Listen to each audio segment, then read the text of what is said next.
ఇక నారాయణపేటకు సంబంధించిన జిల్లాలో మొత్తం జనాభా 5,62,148 మంది మొత్తం జనాభా. ఎస్సీలు 90,832 మంది ఎస్సీలు ఉన్నారు.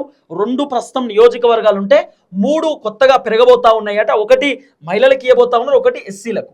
సో మొత్తం జనాభా మనం చూసుకుంటే 3,50,0674 మంది మొత్తం జనాభా ఉంటే మొత్తం జిల్లాలు మొత్తం అన్ని జిల్లాలు 33 జిల్లాలు 119 నియోజకవర్గాలలో మొత్తం జనాభా 3,50,03,674 మంది మొత్తం జనాభా కనబడుతున్నారు.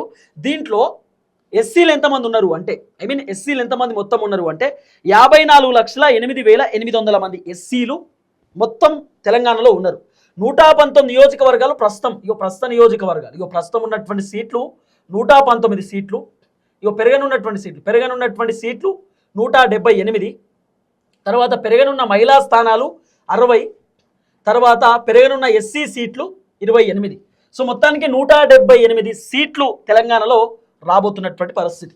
178 మంది ఎమ్మెల్యేలు తెలంగాణలో కాబోతున్నారు.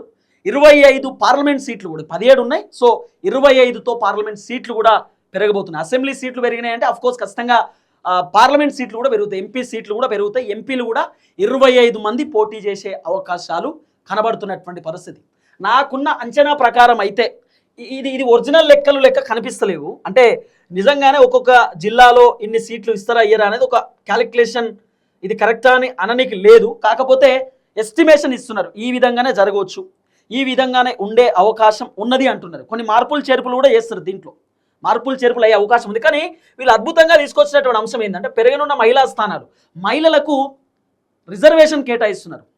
అంటే మహిళా రిజర్వేషన్, మహిళలు మాత్రమే పోటీ చేయాలి అక్కడ.